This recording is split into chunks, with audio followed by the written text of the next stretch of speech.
welcome back to You and I for the Kenai. We're back in the apartment today recording another awesome recovery story. We're really excited to have Robi with us today. Robi entered recovery on October 1st, 2018, coming up on 2 years now. It's super exciting. 3 years? 3 years, yeah. Right? 3 years in recovery. Mm-hmm. 2 years off of heroin and... Oh, okay. Okay. Yeah, awesome. Wait, so you got off of heroin and meth before you went into how did that transition go? No, I went into Serenity House in January 2016, and I was clean for 9 months. I relapsed, and I went back into recovery after about a month, and I relapsed again before 9 months, and then October 1st, 2018 is the last time that I used. Okay. Gotcha. That's interesting. We just did a podcast with someone who had tried quite a few times and had relapsed and ended up getting onto a program that really worked for him. So I'm excited to hear, what your transition was like and how you got back onto the right track here. I think I spent actually 4 months at Serenity House, my first time in treatment, and I got a lot of help. It was the first time I'd ever been an inpatient. Yeah, so it was all very new to me, and it's a really intensive program, and I think it's only supposed to be 30 days, but I spent 90 plus days there, and then I was in their intensive outpatient for about, I think it's 8 months. I was in intensive treatment, and I had 2 counselors, and they just taught me so many things that when I did end up relapsing those 2 times, it was I immediately got help. I just knew that there's no way I was going to spend any amount of time relapsing, and plus by the time I got into treatment the first time, I was near death, so it was I know that any amount of time I'm going to spend relapsing, I don't have much time at all.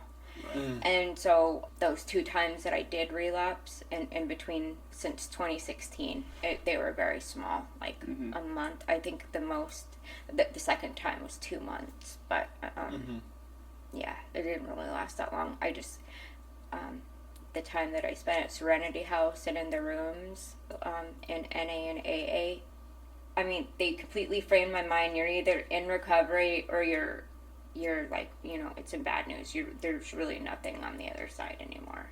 If you end up going to treatment, you are not a normal user, Yeah, I had already been to detox and outpatient so many times. I really knew that, that recovery is my only way of life.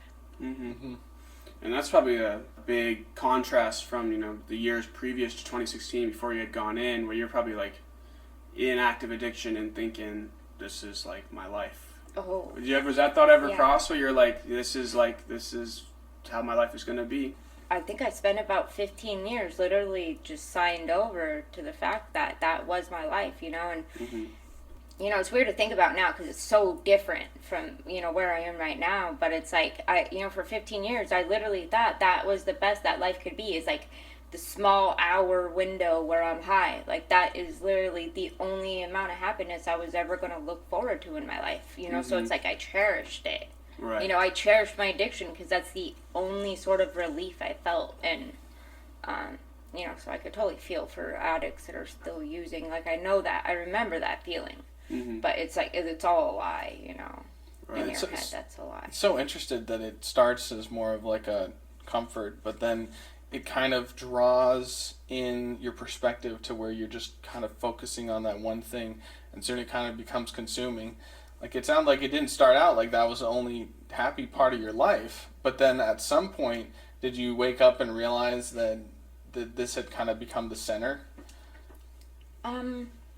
It was gradual, but yeah, at first, when you're young and you know, some people end up partying with their friends for the first time, or some people, their families are always drinking or drugging, you know, and my family was the type of family that, you know, there was always Coke, there's always alcohol, there's always big parties. Like, I just grew up thinking that was normal, you know? Like, oh yeah, when I get old enough, when I'm mature, I'm gonna be, you know. I mean, it was just one of those things I'm gonna do because that's what grown-ups do or something. And right. So after, like, because like you said, it's 15 years of accepting this, like, lifestyle, right? Like, this is how my life is gonna be. So, like, what spurs you to even, like, really consider going to house, or really even, like, considering recovery at all? The only thing I really had looking forward to was death. Like, by the time I got to treatment, I was in and out of psychosis for like 10 years. I mean, it's kind of weird to start talking about it, about how, like, the worst part of my story is just, I mean, it's so weird to think about, but somehow not somehow, I know exactly how it happened, but I gradually went from, you know, using for fun to, I was completely, like, in and out of a psychosis for like 10 years. And, I had also, like, undiagnosed bipolar and schizoaffective disorder, but it was like, my addiction had just kept me so focused on myself. I didn't really see how it was affecting my world, you know, because it was like, that was the only way I knew how to live. Like, now that I've been to treatment and stuff, I know that I had a lot of problems. I had a lot of traumas. I had a lot of problems that I just wasn't dealing with, and I was using drugs as a coping skill. It was my only coping skill. I could see that now, but yeah, like, I mean, all through my addiction, like, when I think about it, I see it's like, okay, I had no coping skills whatsoever, and I mean, by the end, I was pretty much just going into my own little world because I didn't know how to deal with anything on the outside. Right. And you know, by that time, it's like it didn't matter who I was hurting. You know, and I was hurting everyone around me, but it didn't matter because I was so emotionally cut off, which is actually where I wanted. Like, I loved that feeling of being in psychosis, you know? Because it was like I was completely cut off from everything, and it sounds really selfish, but it's like, that's where I wanted to be. That's where I was safe. It was like I had cultivated my own little safe area. But I mean, it was like, one of my counselors handed me this after I got out of treatment, and it's like, it's a picture of a house on fire. And see, all this time, when I first got out of treatment, I thought everything was normal. Kind of. I didn't realize how bad of a problem I had, you know, until I'm taking a look back and looking at wreckage and stuff. And she's like, you're in this burning house, but we're going to get you up here. And when I really, so I'm married and I have 3 kids at the time. And me and Keegan's marriage, actually, he was using drugs with me for a while. And he had always been kind of like the stable one, right? So I would go in and out of, like, bipolar manias or drug psychoses. But Keegan was always like he was always a rock. He's always going to be the one that just takes care of everything. Because by this stage in my life, I'm pretty much just the roommate in the back room using drugs all the time, or taking away to different towns, because I'd always go to Seward or Anchorage. I literally would pop back and forth to all these different towns. I was the really only thing that mattered in my life, like in my addiction, was myself and getting more drugs. And I always had to go to Anchorage. I always had to go to Seward.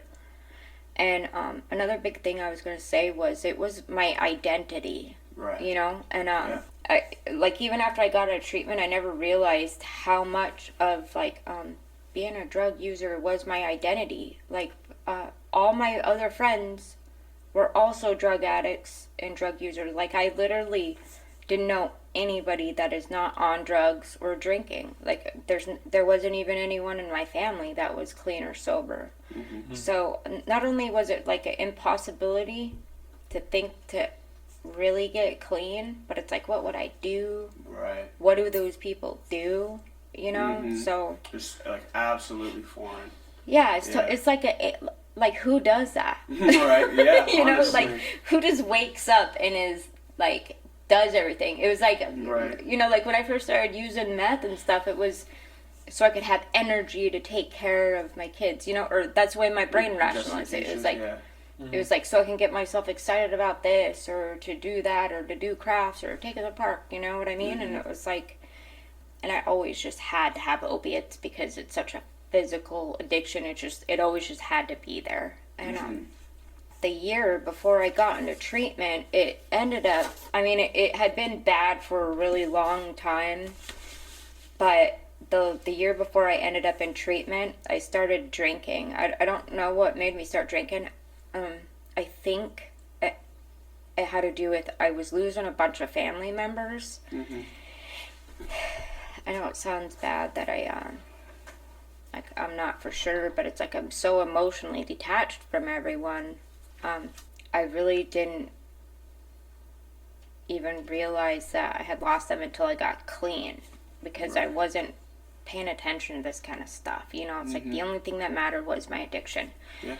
And that last year I had lost like 4 family members. And I also lost like a really good friend. He died in jail. He was actually in withdrawal. And I started like drinking a little bit of vodka every day. Along with, I was taking 4 Suboxones a day and probably doing about 2 grams of meth by myself. And taking about 6 milligrams of Klonopin, which it's like this stuff didn't like get me booming. All it did was made me feel normal. Yeah. And I added vodka onto this, and I don't know how that was like the straw that broke the camel's back, but I'm actually really glad it happened. You know? I mean, I'm so glad. I mean, there's no way I could live like that anymore. You know, I mean, we live in a really crappy place. Everything really, really sucked. By the end of my addiction, it was like living in a cabin with no water, nothing. You know, I was never in my right thinking mind or nothing. And my husband kept telling me, you know, you got to get clean, you got to get clean. And actually, we popped back and forth. He is, lots of people say he's not an addict because he just up and quit one day. But he was using with me every day for a really, really long time. But he managed to just put it down and be okay. And I just couldn't. Yeah. And I just. Yeah, I'd say you're probably not the outlier there. Yeah.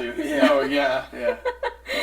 Yeah, and he ended up putting it down, and I'm continuing using, and you know, there's still like so much shame because it's like we had kids, and I happen to be one of those people who like didn't get their kids taken away, and it's like in a way I'm really glad that I didn't, that Keegan was able to get clean. Right. But seems like it just seems like there's a little bit of like you see it with people who like survive cancer and don't change their habits. It's called like survivor's guilt, you know? Yeah. And a little bit of that too. It seems like, I mean, could be problematic, you know? Like if you are one of those families that, you know, just is kind of toeing that line and you don't face these same repercussions that maybe some other families do, and that like you feel like you, like looking back probably maybe a little bit, feel like you probably should. Oh yeah. Like, so how does like in your recovery now, like how do you kind of, how have you gone about like facing emotions like that? Because that's heavy. Like that's a like something to be like that kind of guilt is probably a hard thing to work through. Like. Yeah, it's especially when you're dealing with like kids. It's like I used to always hate my mom. Not hate my mom, but I used to hate the experiences that they put me through. Right. You know, I mean, like there's some things that I like. One of my mom's best friends got murdered, like in a coke deal at a house that we used to hang out at every day, and you know, these experiences that I, you know, in my head growing up, I'm like, I would never do this to my kids, but I'm bringing my kids, you know, in houses when we're doing drugs all the time, and it's like they may not have had like the same experiences, but I mean, they've definitely felt like, I mean, their mom was always jumping different towns, always leaving them, and it just, it's just really weird to work through those feelings. But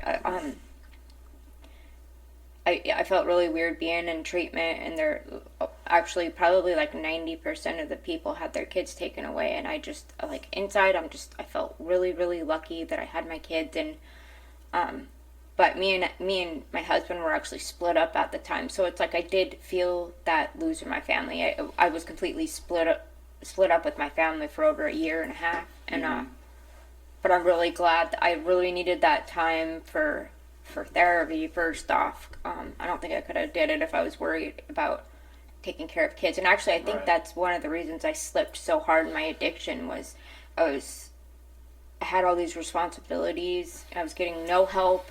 I had no skills. I had no skills to take care of anything. And it's like I thought the drugs were helping me, get everything done. But really, it just, I had end up using it until I'm like Gollum, right? And it's like, I'm Gollum, and like my world is totally burning up.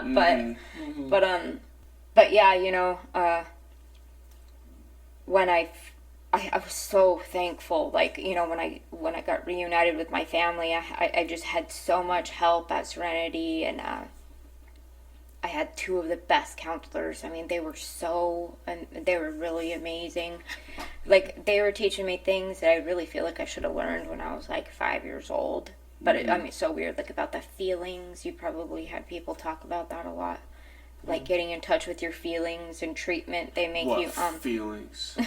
Yeah. I mean, it's such a weird concept, but it's like, especially with a lot of people like in treatment, a lot of people are adult children of alcoholics, right? And you have that mask thing that you do, and it's like I remember when they were showing us a feelings wheel and trying to figure out which feeling I'm supposed to pick, which one am I supposed to be, because it's like you literally have never felt like what, like, checked in with yourself and like what are you really feeling, right? And they taught us a lot of that, like, really simple stuff, but it's really powerful, especially if you've never really had a chance to do that.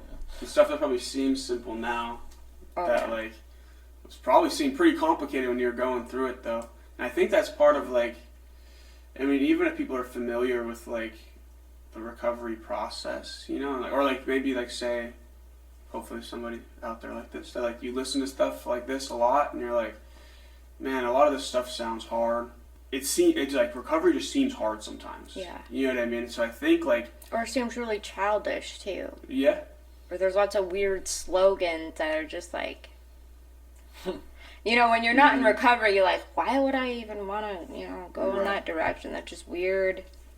Actually, the first couple days in treatment, I thought they took us to a cult. Like, we went to our first meeting, and I'm just like, oh man, I joined a cult. I was so like, what? Like, what am I doing here? Right. What I do to get in this weird situation? But I mean, it was all good. The way you said that was funny. You're like just like so accepting. Like, man, I just joined a cult.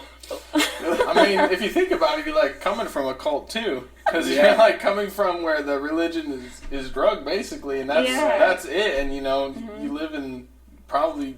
I mean, what you mentioned was kind of a terrible situation, but to you, it's totally normal. Oh, yeah. So if they came into your world, they'd be like, what the heck is this place? Right. Yeah. And then same with you going over there. Like, dude, these guys are weird.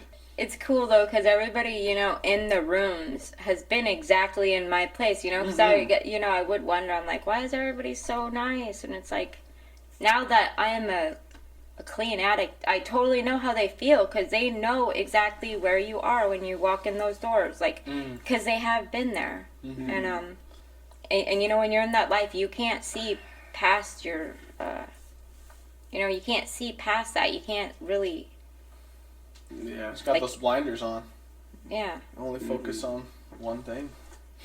And I think that's important. If there's anybody listening who's considering getting into recovery, like, maybe one of the things is like you just couldn't imagine, like, what those rooms look like, or like what life on the other side. Like, on like what other life looks like I think it's super important to know that like it's once you get in there, like into the rooms, and maybe you might have a different opinion, but it doesn't feel quite so like, at least probably at first it does, but like after a few times probably doesn't feel quite so like these people are weird, why am I here, you know, like it's a lot of people who are in your situation, you know what I mean, like that are probably pretty relatable, that are probably like, I think the weird part is probably that they want to help you.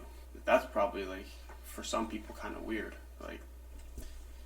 And so with that, you had mentioned earlier that, you know, you basically looked forward to death in your addiction, and then a lot of times you kind of escape for comfort, and then of course the more you escape, the worse it gets, because usually stuff doesn't just go away, you know. But then it sounded like even before we were recording that you got to a point with the brink of death, and I was wondering, where was it that you were looking forward to death, but then when you kind of confronted it, you changed your mind? Did you just not realize there were other options, or how did that turn around kind of happen? I was going to say to you, I also had like undiagnosed mental illness, or it wasn't undiagnosed. I had been, in Fairbanks we call it the fourth floor. It's like API, but for Fairbanks. Oh, okay. And I kept, I'd have like kind of normal parts in my life where things would be kind of going fine for a little while, and I was like a functioning addict. Mm-hmm. Things would be kind of going normal, but actually it was like I was in a robot mode, and I think it's a adult children of alcoholics mask thing where you kind of pretend like everything's normal, but inside it's really not. Mm-hmm. I'd go for like a few months of, okay, everything's fine, I'm taking care of stuff, but you're kind of really neglecting, like, I would go into manias, like bipolar 1 manias, but I never really believed I had a problem, so I wouldn't really be looking at these signs as go get help now. I would be like, you know, that meme where everything's on fire and he's like, this is fine. It's like that was my life for, you know, I mean, like 17 years. That was my life. I'm fine. And and then it's like I would wake up in the fourth floor and I'm just, you know, how am I going to get out of here? Or, you know, how am I going to just say to get out? Because inside my mind, I really never thought that there is something wrong with me or I'm going to, you know, I need help or, you know what I mean? You think you know everything. And kind of vulnerable. I mean, when you in that situation. Oh yeah, I was gonna say, all right, like with the bipolar and the schizoaffective episodes, it was like I, along with my drug, like the progression of it, it's like my manias and my loss of reality episodes were just getting closer together, longer, and after 4 times of being in the hospital, it was like I just felt I would just start rolling with them, you know. I would be like, all right, they have a start, they're gonna end, and it's like I wasn't seeking help anymore, and it was like oh yeah, by this time I'm such a toxic person. Literally nobody wants to be around me. The only friends that I have are friends that are just as bad as me. You know what I mean? So it's like there's no real reason to get help. So it's actually that last year that I've just, you know, when Keegan actually got help and I didn't get help and I was in this like cabin and like by myself, the lights went off, and actually I really think I should have been put like in a 5150 or been put in the hospital at this point. But it didn't end up that way. I ended up in Anchorage. I popped down to Anchorage and oh yeah, I had tried to quit using. How it progressed in my last year was the doctor that I had, it was a Suboxone doctor, and this is back, before I was in recovery. I believe that there's some people on Suboxone that are really trying to get clean and that are in recovery, and I think that there's, people that are going to use it to continue getting high. And that's what I was doing at this point was, I had Suboxone, I had meth, I was still doing heroin, I was still taking a bunch of Klonopin, I was drinking 4 Loco and vodka and like vitamin water bottles so I can continue just doing what my daily stuff, and it looks like I'm drinking juice. And life was just like unmanageable. And I think the thing that completely changed everything was my doctor, my Suboxone doctor, was really trying to work with me. He'd seen that I took like a nosedive that last year, and I kept popped in dirty for meth. And he was really nice with me. He's just like, hey, just come in next time and give me a clean UA. And this happened 8 times. I could not stay clean for like 2 days off of meth. I just could not do it. And he finally had to kick me off. And so I had been getting, most of my drugs for free. And then now I have to go back to, hustling money and doing all the stuff to get drugs again. And but my brain was so scrambled. It's like everything that has helped me stay a drug addict this long was not working anymore. It's like my brains were mush. I couldn't keep like my thoughts together. And another thing I used to do was I would like when I was a functioning addict was I would go buy drugs and then just use it as like half of it was my supply just to support my own habit. Well, by the time I got this bad, I'm like losing drugs and I'm like losing money, and it's like I don't have any intelligence anymore to even like manage my own things. And nobody trusts me, and everyone I'm around too is in psychoses. We all think each other is cops. Right. You know what I mean? Yeah. We all have guns.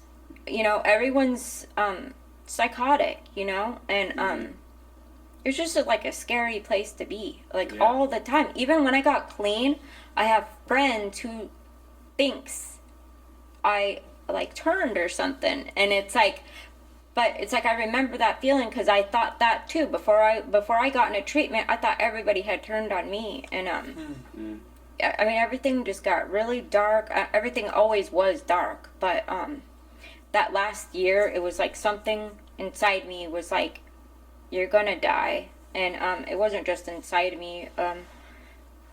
After I got kicked off of Suboxone, I was like, all right, I'm gonna try to just completely. I didn't want to go back to having to try to support my heroin habit again. And plus I didn't have any intelligence to do it. I didn't have any sort of I just couldn't do it. I can't deal with anything anymore. I just know that I tried to quit in that cabin, and I kept having friends stop by the cabin, and I don't know how I got the idea, but I ended up going to Anchorage thinking, because I know everybody in Fairbanks and I know everyone in Seward, and Anchorage was kind of like a place where I knew friends, but I actually didn't have any really good friends that I could just use drugs with, right? It's like my only safe kind of place, but I ended up just continuing drinking, but I kept having like weird heart episodes, and I was like passing out, and I kept waking up in the hospital, and I ended up in the police station a few times. But yeah, when I was in Anchorage, so I got away from, I'd actually got off the meth. This was the longest time I'd been off of meth in 12 years or something, but I'm like drinking tons. And whenever I'm not, like if I go an hour or two without drinking, I was like shaking bad. I mean, it was crazy. Like my whole body was like all like shaking all the time. And one of my friends is like, you gotta go to detox. And I was like, no, I don't need it. I just need to, drink for a little while longer and I'll be off of everything. In my mind, I just think, I don't need detox again. I had been to detox so many times in the past for like heroin use. I just didn't see alcohol as like a legitimate need to go to detox. Right. And since I had been off the heroin and subs and meth for, I don't know, a couple weeks. But that was the longest time I'd ever been off of it. Yeah, it seems like forever to you at that point, I'm sure. Yeah, to me, I'm clean. Right. I'm clean and like, I'm good. Yeah, you made it. Yeah. I made it, but It's I'm all like... downhill from here. Yeah, but like by this time, it's like I am drinking so much alcohol and I'm still not sleeping, Like I don't know if it was from the bipolar or just from so long of meth use that... It's like I could not sleep, and I would like be sitting there awake, and I would be like, oh yeah, this had been going on for years too. I would be like losing conscious, like I would like lose. It would be like daydreaming, like when you're dreaming, but you're sitting there awake, and I was doing that all the time. I mean, that was how like I got rest. My brain would just shut down and stuff, and I was trying to stay in Anchorage. I think I knew at this point I was like really not good physically. I mean, I was shaking all the time. My friend was like trying to get me in a detox, and in Anchorage they got the Ernie Turner Center. Yeah. And I think the first time I got in there was like Christmas. Yeah, I spent Christmas and New Year's in there. Or actually, the first time I went there that month, I went and I spent like a week there, and I detoxed, and my friend, I had a sober friend who had just gotten recovery in Anchorage a couple years before that.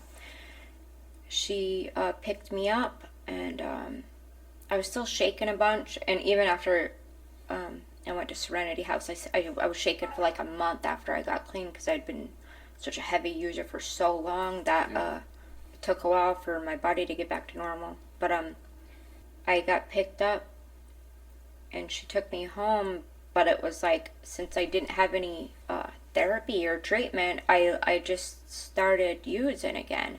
I ended up in Seward, and I ended up with a needle in my arm, right away. I didn't have a home. I'm homeless, and I didn't have any sort of sober support. I didn't have any sort of community. It's like I got clean just to help my body for a couple days, because it was like I just went right back into where I was.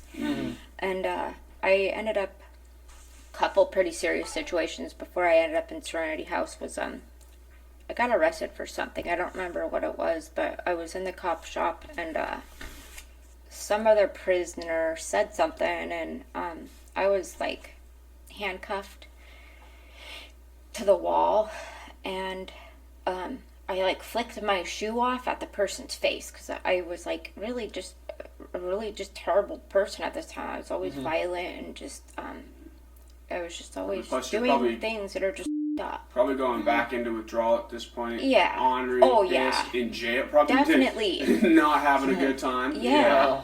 And I kicked my shoe off in this other. Yeah, I kicked my shoe off in this guy's face, and the cop said something to me, and I got out of my handcuffs, and I thought it was funny or smooth or witty or something, but they threw me on the ground and was like, they threw me in this other part of the other part of the cell. It was like a hole, but for like short-term inmates. It was just like a freaking tiny closet. Right. Oh man, it was messed up. It's really narrow. It's like an old jail on like, I think it's 4th Avenue, but it was like this it's like a little like closet space, and it's concrete. Well, I always kept things in my bra because I'm like a drug addict, and that's just what like lots of girls do, because cops usually don't search there. Well, I had a lighter in there, and I caught my shirt on fire. I guess they try to keep me in there forever, but I was like so like terrified of being in that room. I like caught my sweater on fire.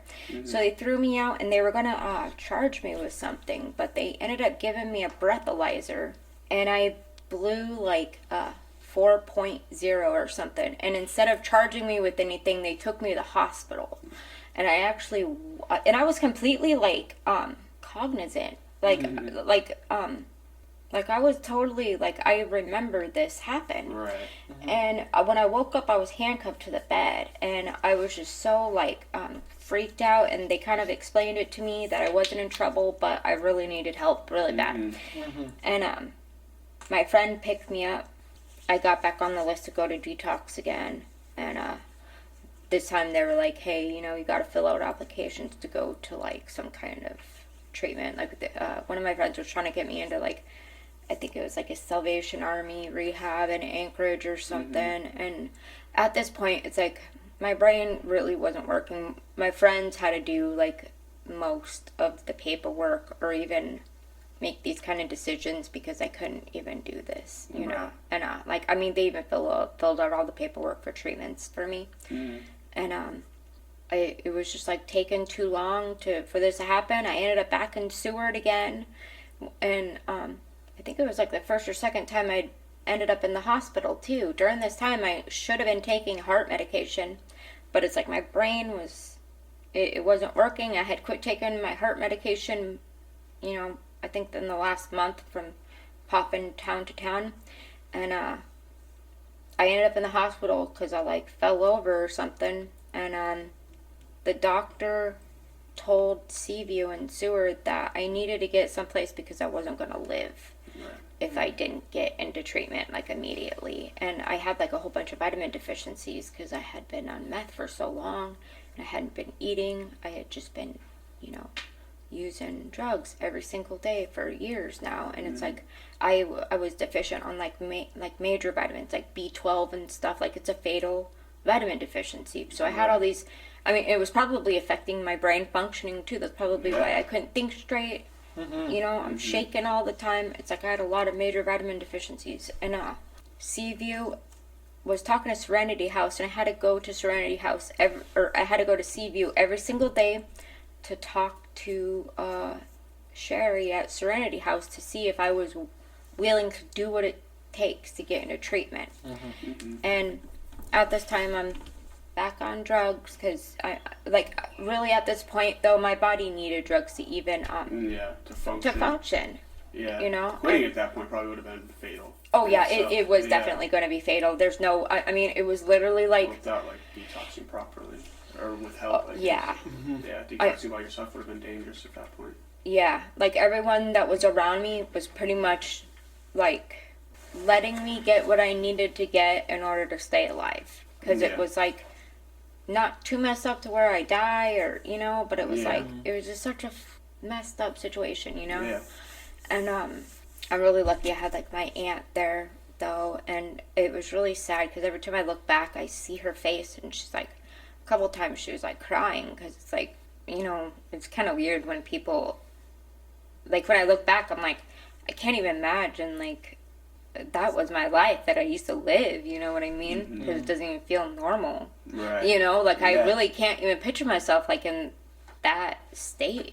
But it was like, I was there and it was like, it's not pretty, you know? And so I don't have a family at this point. I'm homeless. And I spent a lot of my teenage years homeless. So it was almost like, I don't know, kind of like, in my, I think when I was an addict, I had a really feeling of like worthlessness to begin with. Right. So it was almost like homelessness felt like a normal place for me to be. Right. And since I really wasn't very good at like fitting into society, like I had never been like really good at it to begin with. So it was like being homeless kind of, I don't know, it was just a weird place to be, homeless and just being that level of was crazy. And and people taking care of me. Like I've always thought I was a smart person. I always thought I had like good street smarts, and it's like I was in a place where it was like I was completely dependent on other people, and it sucked. And well, Serenity House was they actually weren't going to take me. They thought that I was too far gone. Like they didn't, you know, the doctors couldn't even say if I was going to like survive or not, you know. And I like I wouldn't say I begged, but I was just like, please give me a shot, Sherry. I heard her on the phone, and I'm just like, please give me a shot. And I was like, I've never been in treatment. I've never been in inpatient treatment. I'm literally like, I want to be in treatment. Like, nobody's making me be in treatment right now. Like, I really, really, really just need a shot. And and she said, okay, go to detox one more time. I think that might have been my third time that month at Ernie Turner. Actually, kind of a funny story is I had to get an ID. Ernie Turner's address is my address on my ID. Oh, really? Yeah, so, but I had been there 3 times that month and I needed an address, but I had to use Ernie Turner's. But, yeah. At least you got your ID. That's the important part. Yeah. Yeah. Yeah, it's a crazy story, but yeah, I had to go get an ID. Oh yeah, I had to go get all my prison photos in order to get into Serenity House because I didn't have any possessions anymore. One of the times I was in the Anchorage jail, they left my purse in there. I didn't even have eyeglasses. I literally went into Serenity House wearing scrubs from the Ernie Turner Center, and I had like a suitcase full of like meth clothes that one of my friends in Anchorage sent me off with. It. I mean, it was crazy. Like when I got to Serenity House, I was very, very, very thankful with with all the drug use and with the bipolar manias and stuff. It was like I had to come back to reality. Right. And what was that process like? it was terrifying. Yeah. Like like I could talk about it now, but for like the first month when I was in treatment, it was like I actually remember the moment that I came to. It was like I'd look at my hands and they weren't even like my hands. I didn't even like I'd look in the mirror and it's like not my face. I mean, like it sounds stupid, but I think people who have been in psychosis for a while know what I'm talking about. It's like disassociation. Disassociation. It was like a derealization, depersonalization. I mean, like I literally didn't even like. Somehow my brain had like I felt I was like 30 pounds heavier. Like I don't know how my brain jumped, but it was like I had lost like 8 months, and yeah, just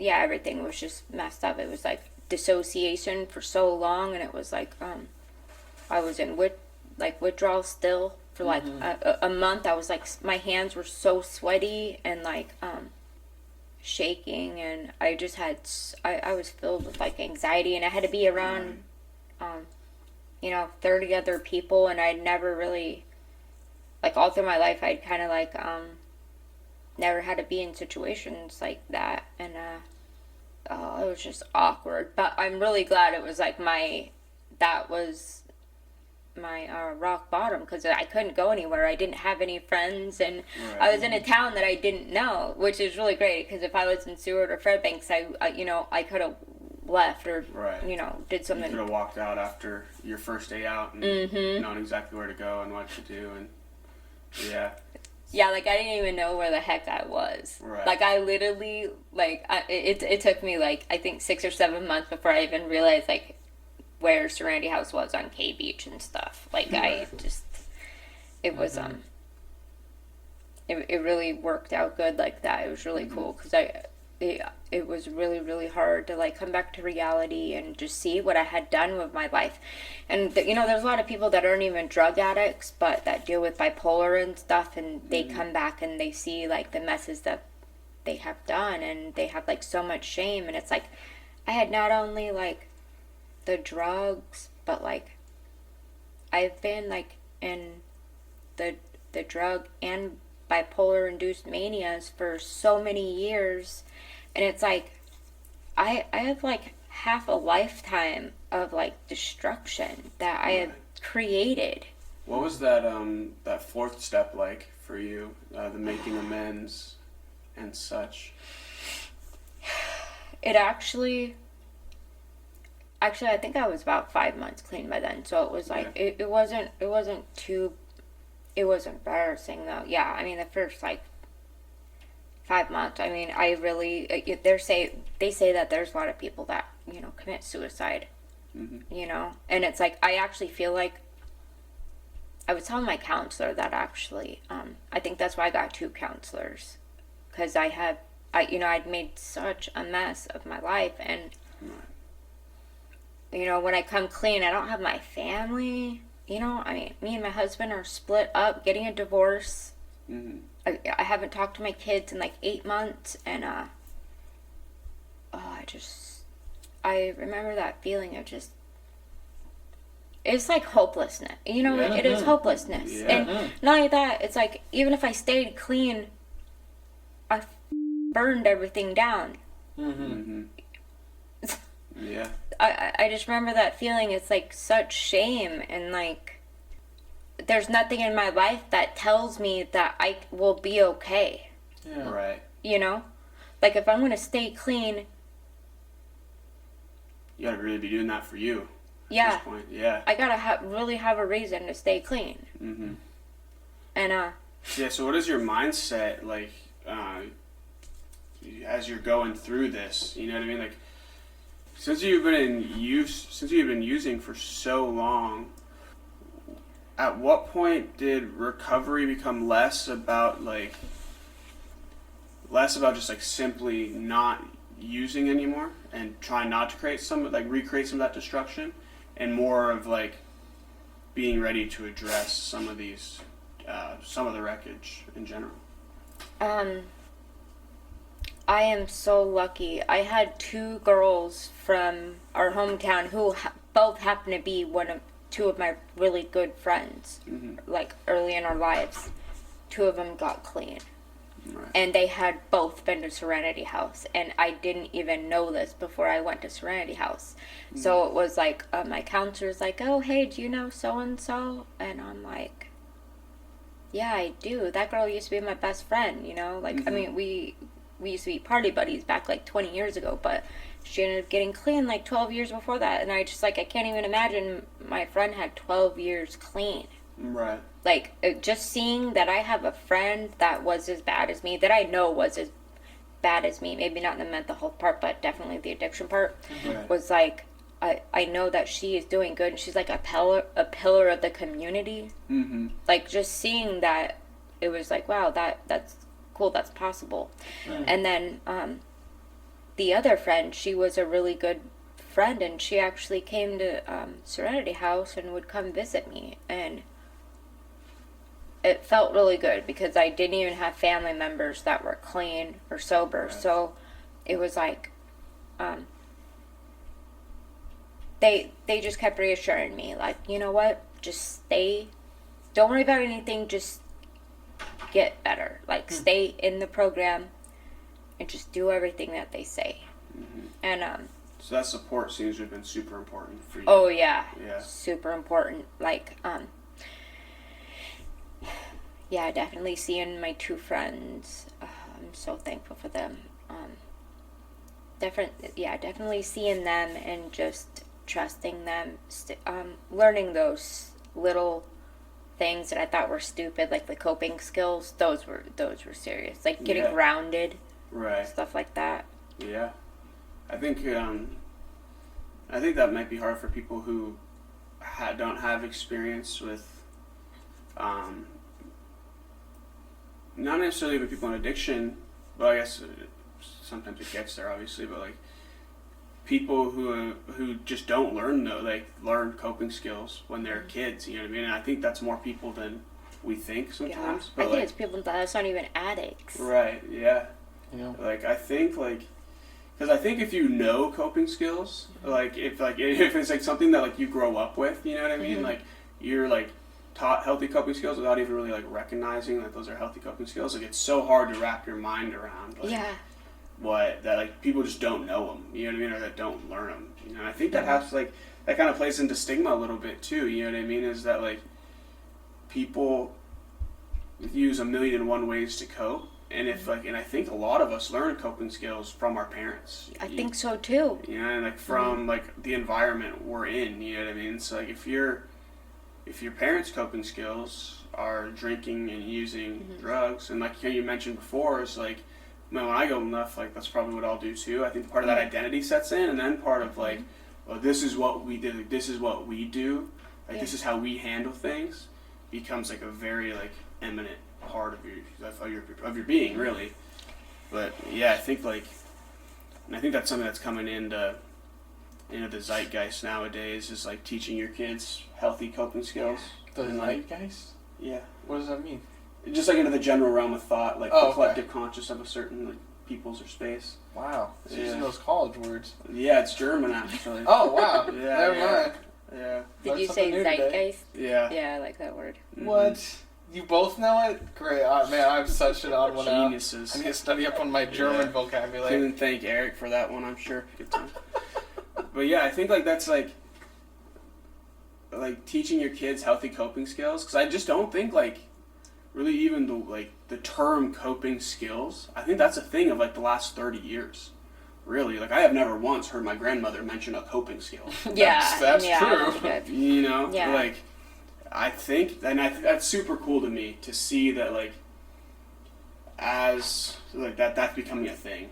It's so important. I think that's one of the big misunderstandings of like people that are using, you know, is like some people are just like, why would people use drugs? You know what I mean? Like instead of dare, why don't they, teach everybody healthy coping skills and like boundaries or something? Yeah. Oh my gosh, those two would take a huge step for a lot of people. You could do that as part of like a health course. You know what I mean? Just those two, boundaries, coping skills, and boundaries. Yeah, boundaries. Hey, dude, you could probably do a whole thing on boundaries alone. Mm-hmm. And I think that's a big one too. But yeah, no, I think that's super cool. Yeah, and that's a good note for anyone who's listening who maybe feels like that there isn't hope for them, that they don't have the skills to reintegrate into a life that's worthwhile. Because you so often hear these people saying, who are in recovery, that they had to build a life for themselves that was worth, working this hard for. But if you start with like almost nothing, it's really hard to get what does an ideal life even look like? If you haven't experienced it, or you don't know what you're looking for, or you don't feel like you have the skills to know that there are resources out there that won't just be like, oh, okay, we're gonna get you off of whatever that you're stuck on here, and then we're just gonna turn you loose and hope you figure life out. But no, luckily there's a way more comprehensive set of instructions that even if you're really behind the curve because you never learned those things, that you can learn them, and you can work through even the emotions of trying to do something that other people have done a million times, but to you is super hard. I mean, I'm sure that came up, and just having people like counselors or support people with you saying, hey, I went through that, or that's totally normal, and getting that reassurance and that support, I feel like that's huge. I definitely feel like that was one of the just the biggest helps was the peer support. Like, and the peer support counselor at Serenity House happened to be from my hometown too. So it was it felt like the perfect little safe nest for me to actually get better. And you know what? Now I think about it, now that I think about it, but I'm really glad that me and my husband and my kids were split up. It was like the perfect. I had no reason to not stick with treatment, and I didn't have to worry about anybody except for myself. For once to get better, it was like that. I remember that being my excuse to never do inpatient before, because I'd always go to outpatient. I went to outpatient 4 times. I'd been to detox 8 times, but I had never went to inpatient because it was I couldn't. So it was like a perfect recipe. It sucks that and ended up that crazy and that close to death, but it was like the little part that could just it just make worked. It all happen. Yeah, it's important. Yeah, and I think that's especially with people, and I think it's kind of like you're talking about. So I think it's sometimes even more hidden with some of these seemingly more subtle substances like alcohol. You know what I mean? Like, I always like wonder to myself, not always, I guess that's a big word, but, I wonder to myself occasionally, like, how many, like, parents or, you know, people with a lot of responsibilities are actually, like, are dealing with alcoholism and, like, are convincing themselves, or just that they don't have, like, the time or space to be able to, like, do something like a treatment thing, you know, like, I got all this stuff to do, or like use it as a justification, like, I have all this stuff to do, you know what I mean, and like I have like all this responsibility, like and it's really not that big of a deal, and it just snowballs, you know, it's not really that big of a deal, obviously I'm doing fine with all the stuff I'm doing, you know. And actually thinking about it, not throwing Keegan under the bus or nothing, but there was times where I remember being like, you know what, I need to go to treatment, and it was like, no, we can't do that right now, we don't have time, and you know, it's like, and that's before it got bad, but it's like, there's some things where it's like, you know, if you need help, but it's like, yeah, especially like as a mom, or if you have other responsibilities, like if somebody, you know, had a job they had to take care of or something, you know, it's like, you're always going to put yourself last, and unless it's like, and my counter argument to that would be like, honestly, if you took that, you know, even like in your case, that 4 months 8 years ago, you know what I mean, and obviously like it just doesn't happen like that, and so like thinking about it that way, I know in my way is like flawed, you know, but for people that are in that situation now where you're thinking, oh, I just don't have the resources to get help, or I don't have the time to get help, or I can't help now. Yeah, it's like it's eventually it's going to get to that last year point, you know, where push comes to shove, and if you want the life that like recovery is offering, it's going to be more beneficial in the long run to like take that leap now. And I know like the other flip side of that too is like some people just aren't ready, you know, it's like you make those justifications because you're not ready, and like I understand that too. But if there's someone on the fence right now that's leaning either way and is kind of, you know, thinking they might, like, do it, because now's the best time. It never gets better. No. Right. I mean, like, when you're out there, it never gets better. When you have, like, an addiction, it's going to continue to get worse. Mm-hmm. You might not have any idea how bad it's gotten. I mean, you get used to it, and, you know, we've heard so many stories about people getting used to just crazy situations that just becomes normal because it happens enough days in a row. Just like, oh, that's life now. It doesn't have to be like that. Mm-hmm. And so what have been some of like the key highlights of the recovery process for you so far? Like some things that like you've been really excited about that you've gotten through recovery? I think the first was my brain came back. Like I it was smushed for so long. It was hard to even comprehend like a sentence. I mean, people would be talking, and it was really hard to comprehend anything. So it's like I couldn't read books, even our books that we have to read in treatment and stuff. I could not read books for like 4 months.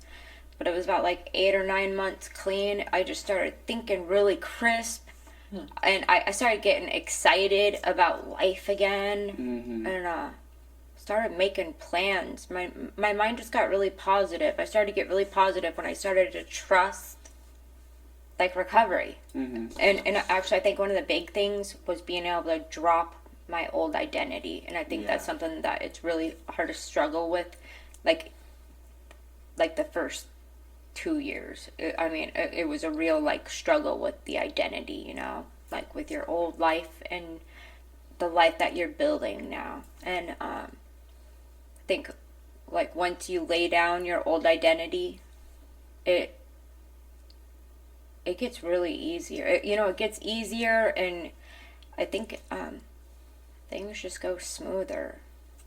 I don't know. Sounds like you don't have to fight yourself as much, because if you believe you're like, oh, I'm just an addict, and that's how life's gonna be, and if you honestly believe that, then these changes that you're trying to making it's not gonna fit in with that image you have of yourself. So it's going to feel bad. Like, I imagine it feels bad at first, just being like, who am I anymore? But then once you kind of find a new identity, Especially when all your friends are still using, and I think it was like that survivors thing that we were talking about earlier. It's like it feels bad to be a survivor. Yeah.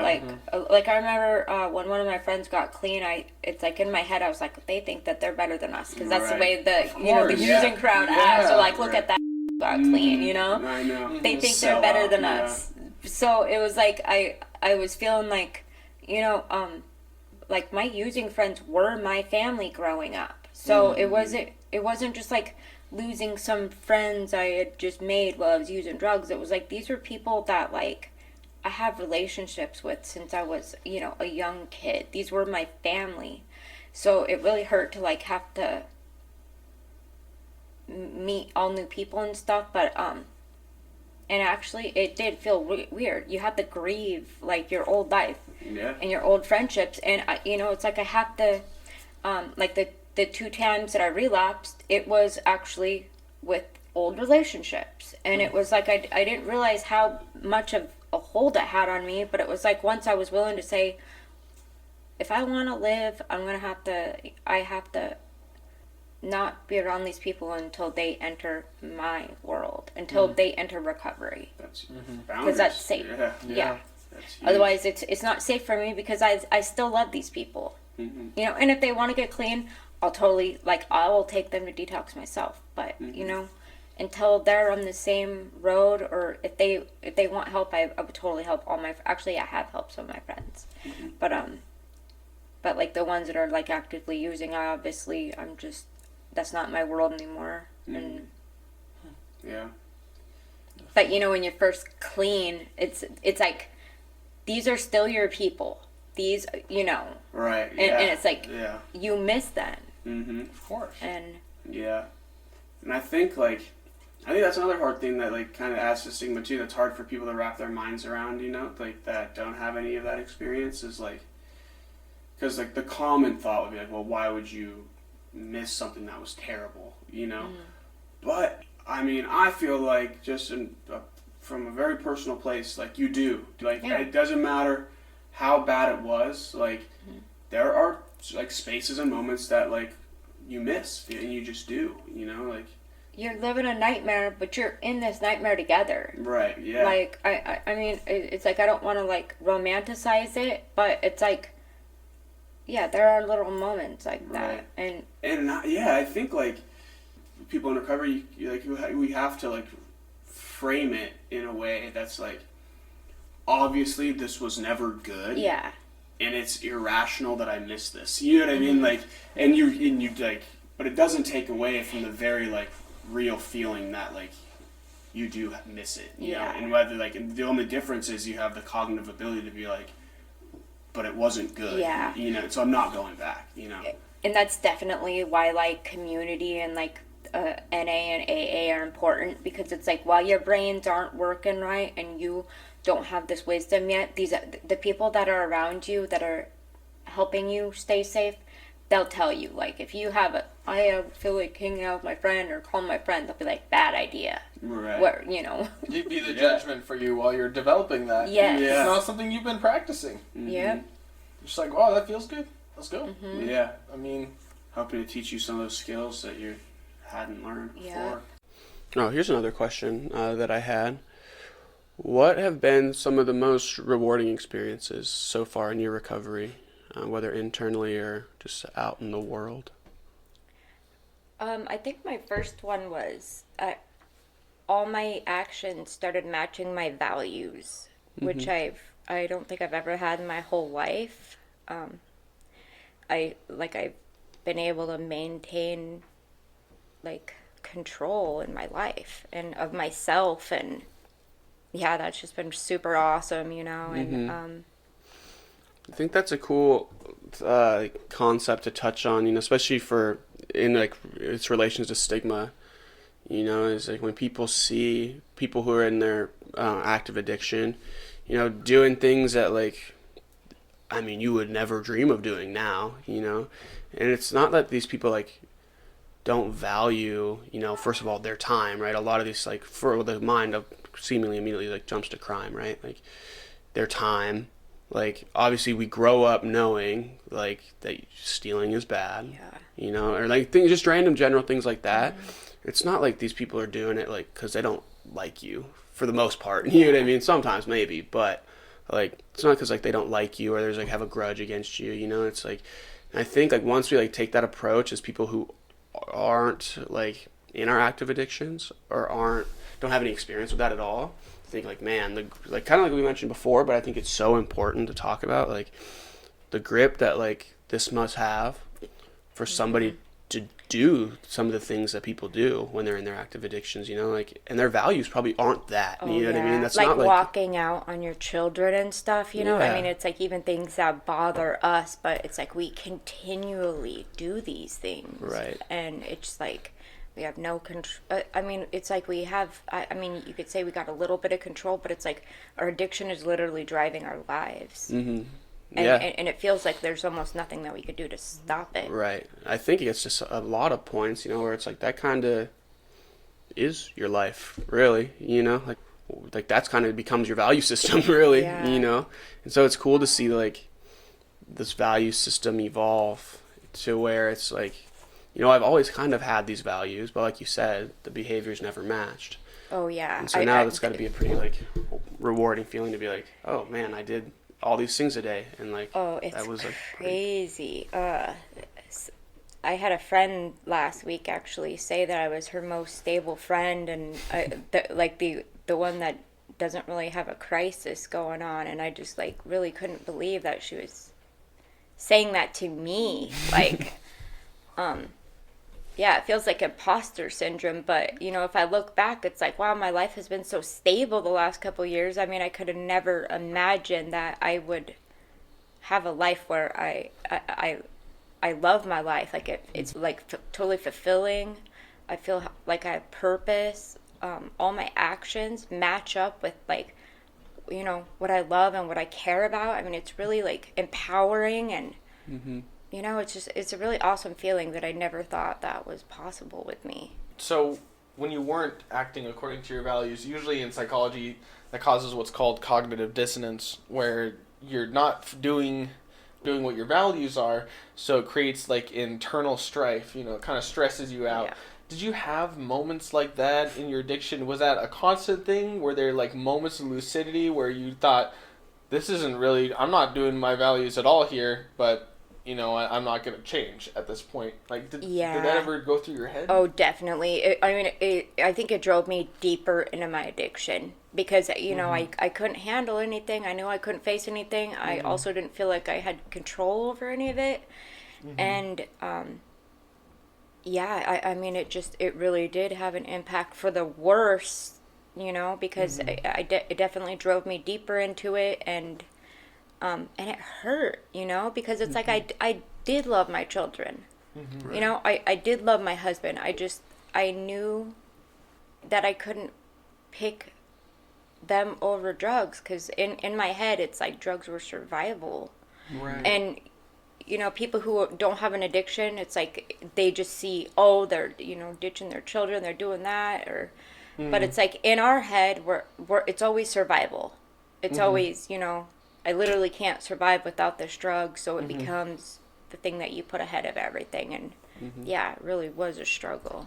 Yeah. And you know what, I actually want to take that just a step deeper if you're comfortable talking about this, because I'm curious, is when it's focused on survival, is that because at some point when the drug isn't there, that the withdrawal makes you not want to live, or like the experiencing life in itself without that doesn't feel worth it, or is it more like it's just a huge priority in your head? But both. It's like with the Suboxone and heroin, the opiate addiction is so bad. I mean, if I go like 4 hours without having it, I would immediately, like, my legs are crawling, I'd be sweating, puking, and then there's also the mental that is like you're literally tortured. Like, you know, it just, I don't know. You know, it's literally like, it feels like the worst feeling in the world. Like, you literally will spend your life running away from that feeling of withdrawal. Right. And so that's the reason that we say you don't have to do it alone. places like Serenity House and places like inpatient treatment The where detox center. Yeah, exactly. You don't have to go through that because that is such a huge, I feel like a huge block in the process of coming out of it is having to fight. I mean, it feels like your body is imploding, so it's good to have the support you need to go through that. Definitely having support is like the biggest thing. I mean, people go into detox all the time, and if you don't have some sort of system or, you know, therapy or some kind of help afterwards, it's really hard to stay clean. Mm-hmm.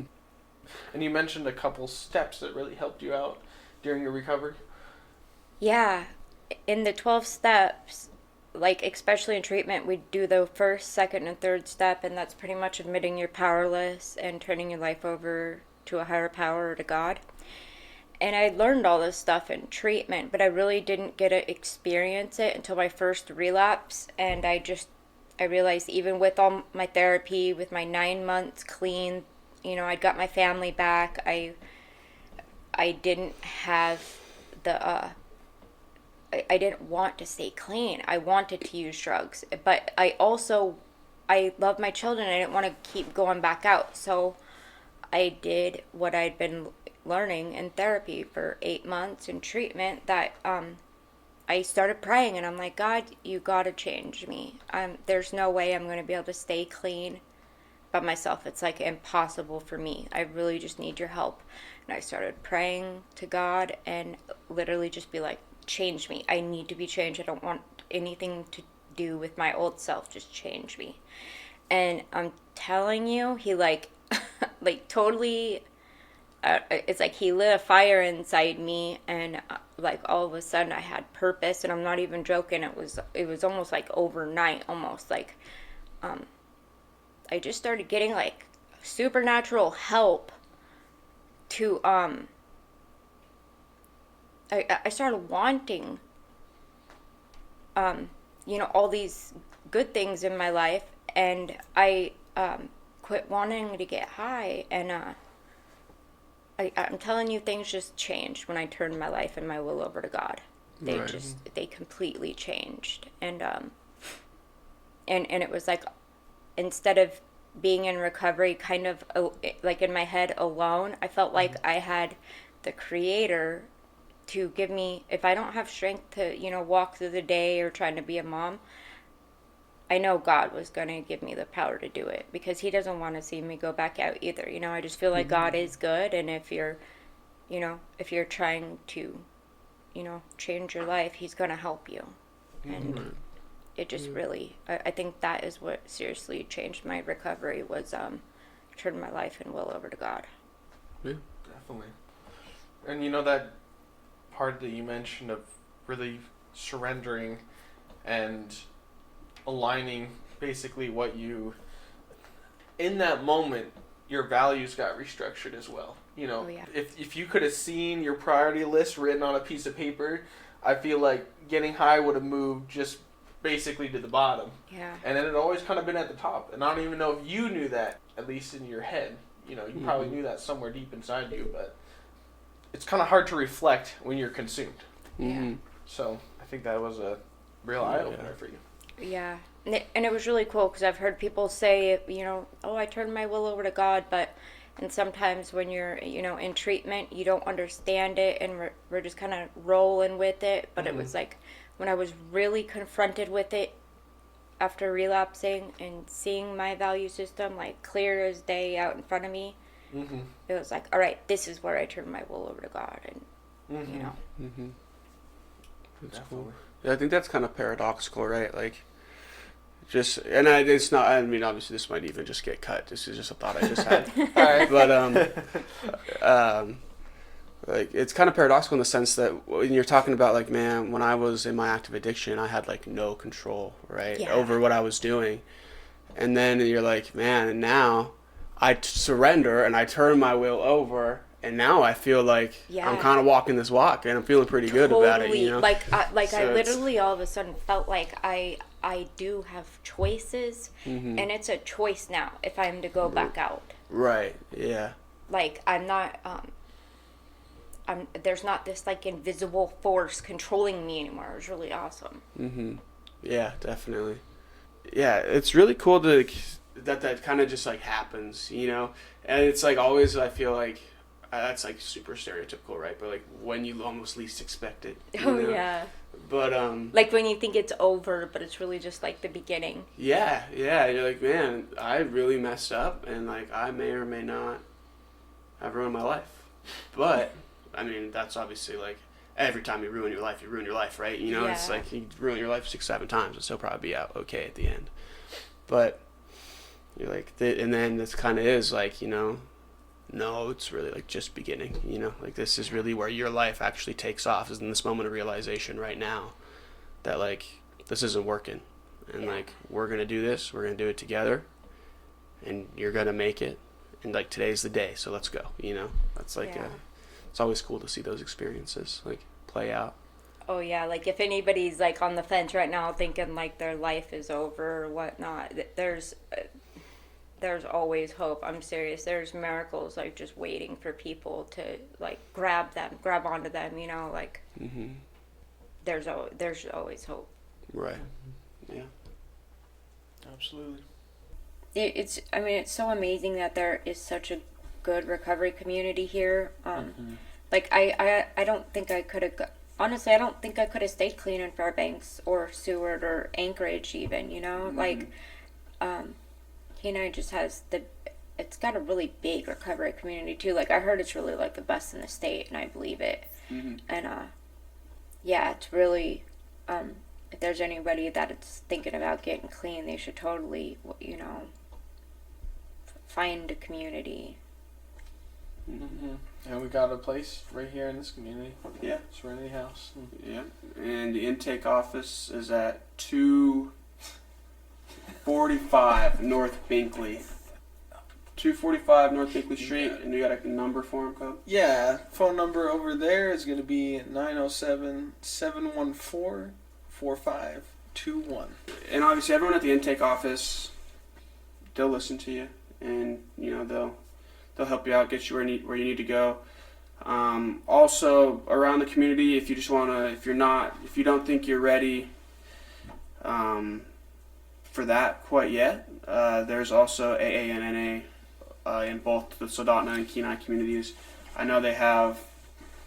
Do you know where to find meeting information? I know they have like AA.org and NA.org, right? Yeah, you can even just. And there's Google also it. the URS Club in Kenai. If they go there, they got like brochures and stuff. Yeah, the URS Club. Yeah. Cool. Yeah, so that information's out there, and you know, everyone that we talk to, for the most part on these, is a part of that community, part of the NA or AA community.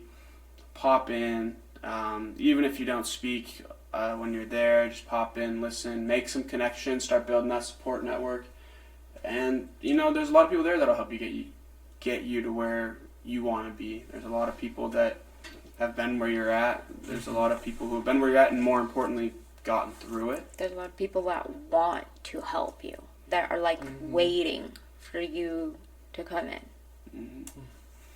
Yeah, Absolutely. Robi, thank you very much for coming and talking recovery with us today. I'm very excited to have you on. Your story's amazing, honestly. This was you and I for the Kenai.